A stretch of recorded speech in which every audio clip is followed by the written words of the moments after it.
LinkedIn believes B2B marketing can be B2 brilliant, B2 bold, and B2 breakthrough. How? With a platform purpose-built to make B2B marketing mean more for your business. A platform with tools to help you build better relationships with your key customers, to boost your buyer's journey while building your brand. A platform with trusted data and lead generation you need to beat your KPIs, drive ROI, and stand out amongst the competition. And with the targeting tools on LinkedIn, you can reach your precise audience right down to their job title, company name, location, and more to make sure your ads are always seen by those who matter. So let's get ready to be too boldly go where no marketer has gone before, because LinkedIn is where B2B is everything it can be. Rethink your B2B marketing ads and get $100 credit on your next campaign. Go to linkedin.com/MPN to claim your credit. That's linkedin.com/MPN. Terms and conditions apply. Hey gang, it's Seth.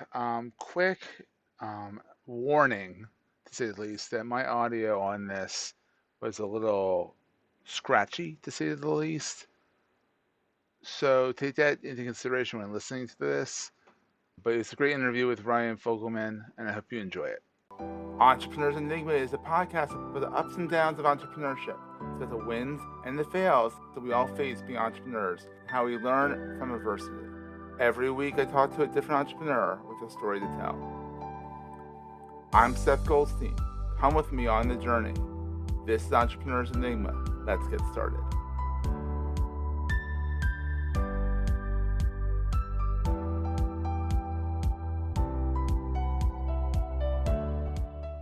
Hey everyone, welcome to another edition of the Entrepreneurs Enigma podcast. I'm Seth. Today I am joined by Ryan Fogelman of Cohatch, Fire Rover, and Stick Grip. Did I get the right Stick Grip, or is it Regrip? It's pre-ball. Oh, it's pre-ball. Yeah, no, it's one of them. I mean, it's pre-ball, it's Stick Grip. Stick Grip is owned by Regrip, but yeah, so hit it. One of the three is perfect. One of the three. So Ryan is a consummate entrepreneur. He's involved in one of the coolest co-working outfits out there. I mean, maybe it's because I follow all the characters at Cohatch. I see in my feed, but what you guys are doing there and the stuff you're rehabbing and making into co-working spaces and event spaces is absolutely amazing. I mean, they're gorgeous spaces. Thank you. Yeah, no, it's and I can't take credit for it. I mean, we have 6 original partners, and Terry, who is he does all the build outs, and then Joel and Elizabeth, they own a basically we were all members before we were founders, right? So, you know, every one of us kind of had a need for space. Joel and Elizabeth had started a company called Brand Stamp, and you know, so they still have Brand Stamp, and then they also started another design firm that we're incubating out of Cohatch. But long story short, they're the reasons the spaces look so beautiful. And people go to cohatch.com, follow them on LinkedIn, check out these spaces. It wasn't 8 hours away from me, or 5 hours to get to the Pittsburgh location. It isn't started yet, but still, if it wasn't 8 hours away, I'd be there in a heartbeat. It's so welcoming and friendly and outgoing, and your social media is top notch. So good job on all that. So Ryan, I noticed this. We recorded this before. We had troubles with Riverside, so we're going on something called Clean Feed today. But I was reading through your education. So you did an MBA and a JD at the same time. I did. So I was fortunate. No, it was great. I mean, I finished 70% of my credits first 2 years. Oh, wow. You know, I think anyone who gets a JD and has a business degree, I would highly recommend getting the MBA, just because why would you not? I mean, it's, you know, I ended up going to school for 5 semesters straight, but, you know, I only had to, then I worked part-time and went to school part-time. So, you know, finished out my last 2 years. So it was a great experience. I mean, again, when you're a legal student that's at a business school, you get to know everybody and you get to know a lot of different classes. And then when you're kind of the opposite at the law school, you know, you get an extra year, you get to know everybody. But really, I mean, I can't even tell you how many people at the end said, why didn't you try to get me to get a JD MBA? And the answer, like, I mean, I literally tried to get everybody. You know what I mean? Did you get a commission on that?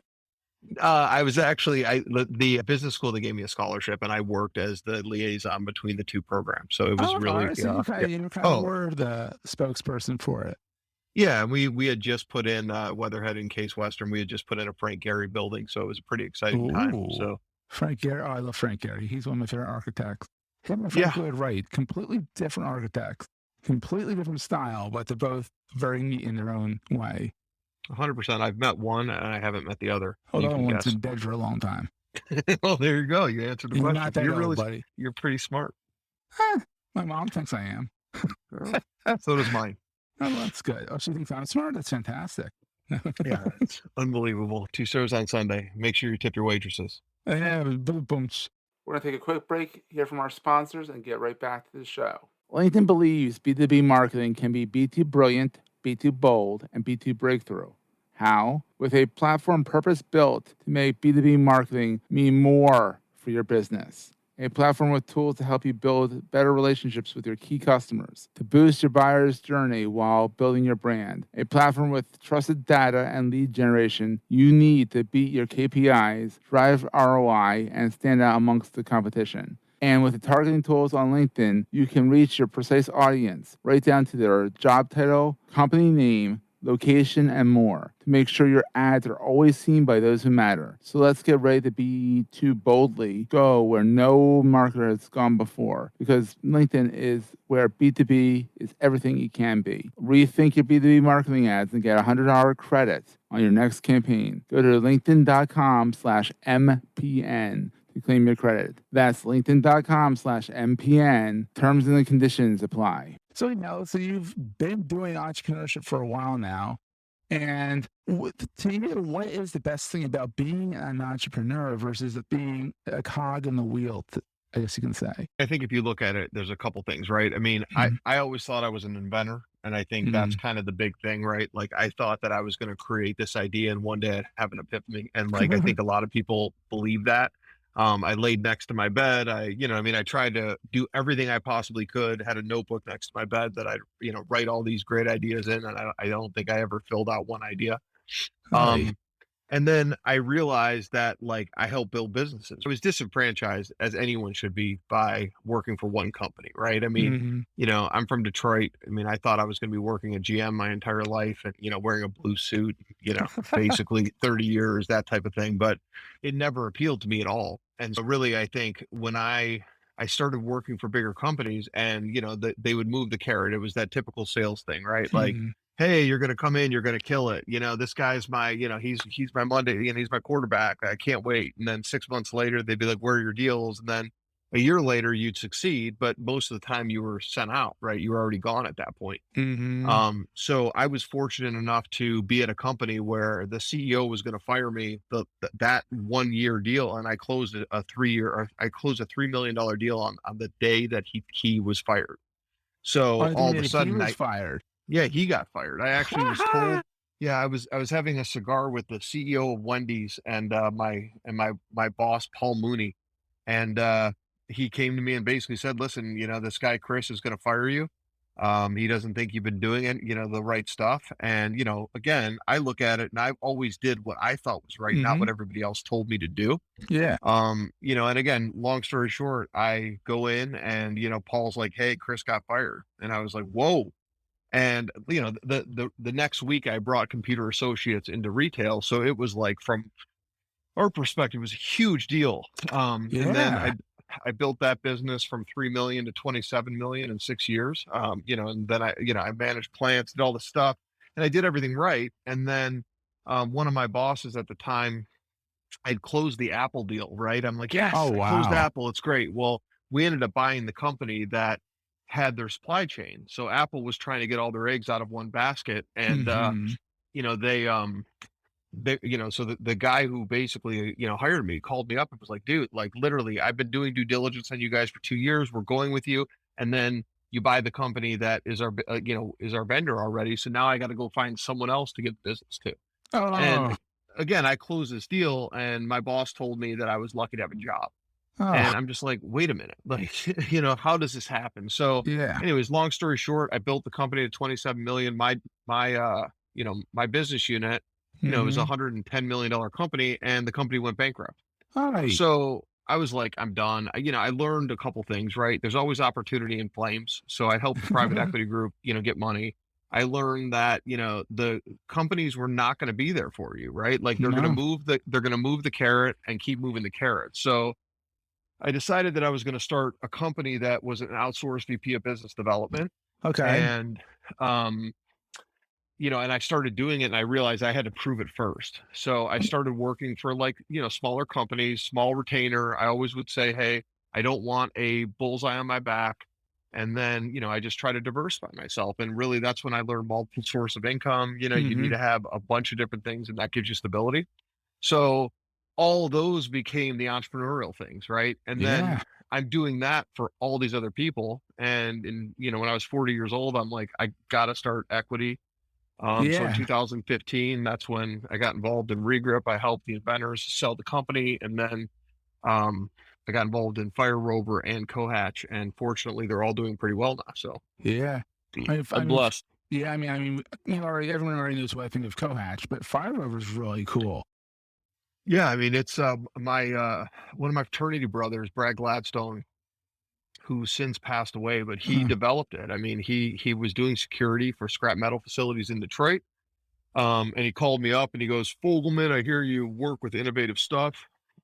Doing a pretty poor, a poor, uh, a poor sample of his talking. But anyways, yeah.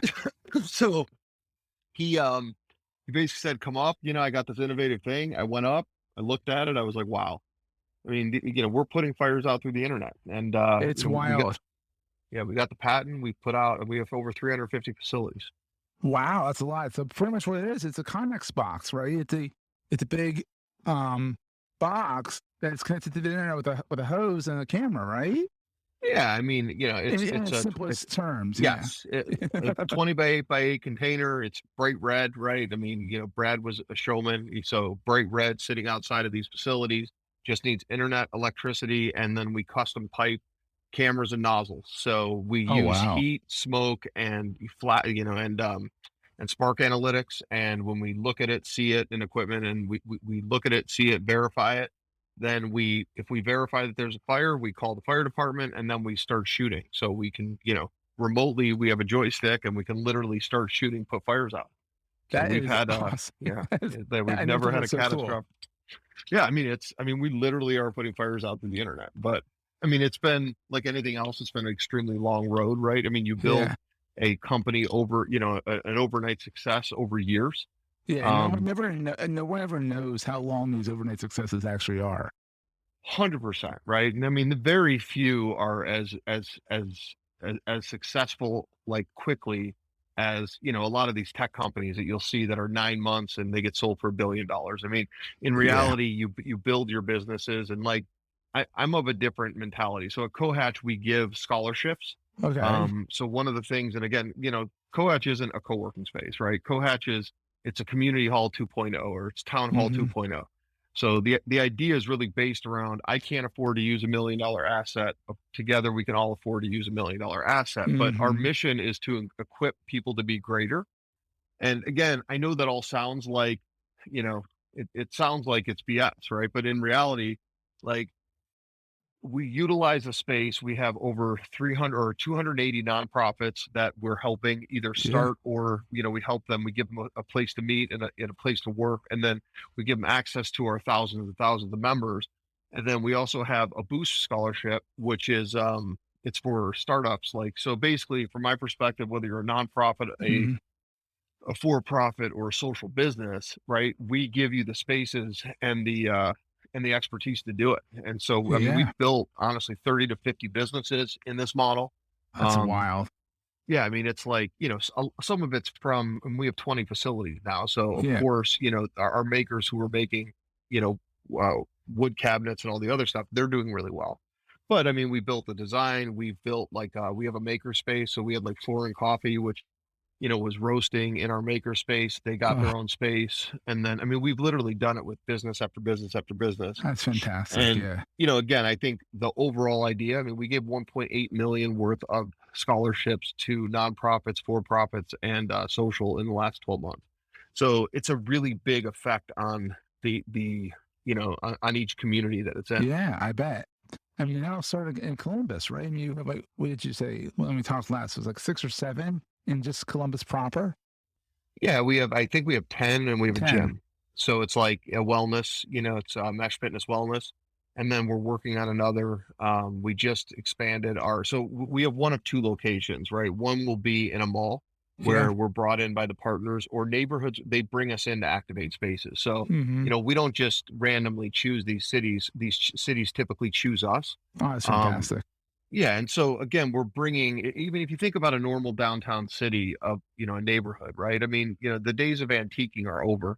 Yeah. Retail is really difficult, right? Because I mean, at the end of the day, no one's buying anything in stores. So, even malls and others, I mean, yes, there's still that experiential piece of it, but Yeah, it's malls are not what it evolving. was. Yeah, malls are evolving. I mean, when they're us, has more like escape rooms in there than they have retail.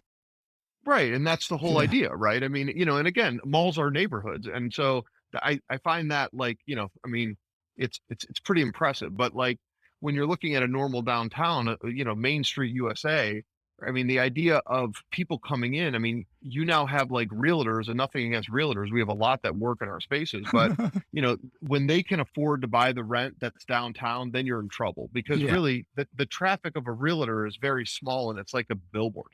So Yeah. that's really the death. When you start seeing realtors, like it's the death of these downtowns. So what we do is we come in and we can bring thousands and thousands of people through meetings, through events, through, Sundays. We typically have churches or others that, so really, I mean, we're utilizing this space all the time. And typically the times that they're doing well, which is where the restaurants are, that's Hmm. Thursday, Fridays, and Saturdays. We're not, our people aren't there. So, Yeah. it's actually a pretty good use of space.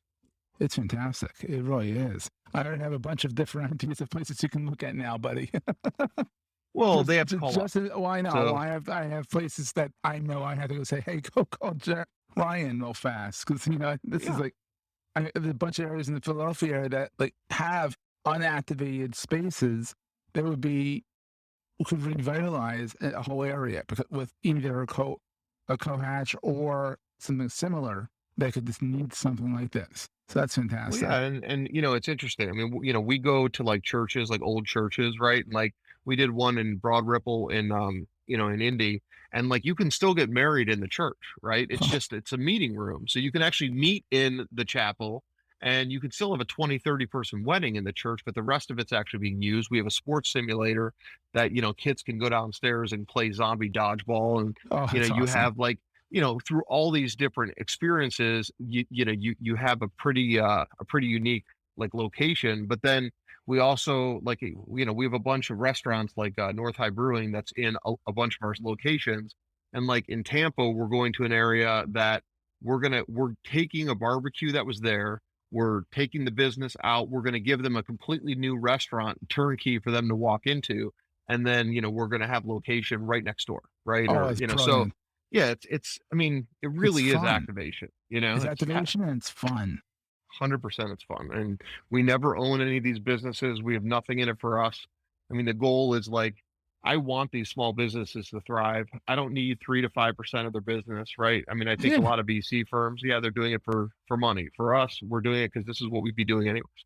exactly. And it's giving back. And, for me at least, it sounds like a big mitzvah. It's a good thing to do. So, Well, I think, listen, we were born, and I mean, you're probably in my age group, right? yeah, We were I'm born 41. that, Yeah. yeah, I'm 47, so I'm, a little bit older, but I was around in the days when Donald Trump was, like the art of the deal, like Gordon Gekko, right? Come Yeah. in, make all this money, and basically be a douche, right? Well, to Exactly. Yeah. me, you can make the money and you cannot be a douche, and that's really Absolutely. what we're trying to do, right? And Make the again, maybe money and that's don't not the be a best jerk. word, but No, a it's jerk. fine. There you go. A Oh, jerk. A there you jerk.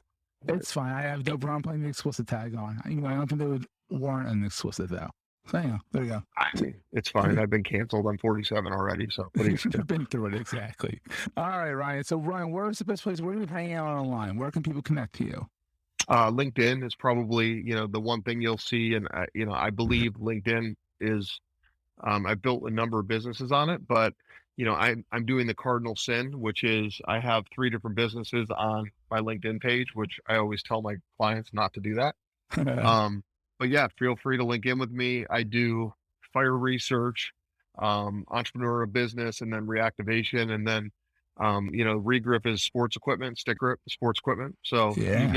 you get a varied look at the different things that I do. Most people are they kind of wonder, but that's half the fun.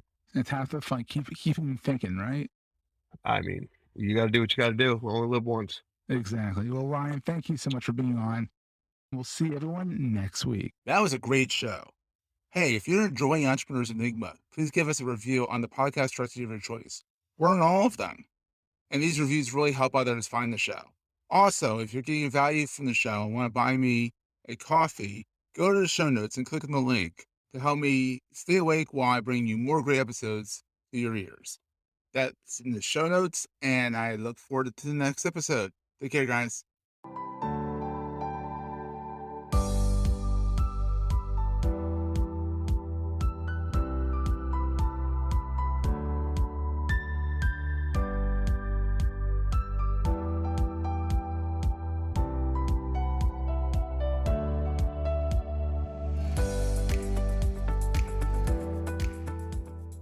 Goldstein Media hopes you have enjoyed this episode. This podcast is one of the many great shows on the MPN Marketing Podcast Network. This podcast comes to you from the Marketing Podcast Network. I'm Shel Holtz, co-host of For Immediate Release, also on MPN. I'm Neville Hobson, co-host of FIR, where since 2005, Shel and I have been exploring changing technologies, behaviors, and organizations, and what this means for you. Our monthly show takes a deep dive into these issues, and shorter episodes focus on hot topics and emerging trends. Visit marketingpodcasts.net or search for FIR Podcast wherever you get your podcasts. This podcast is heard along the Marketing Podcast Network. For more great marketing podcasts, visit marketingpodcasts.net.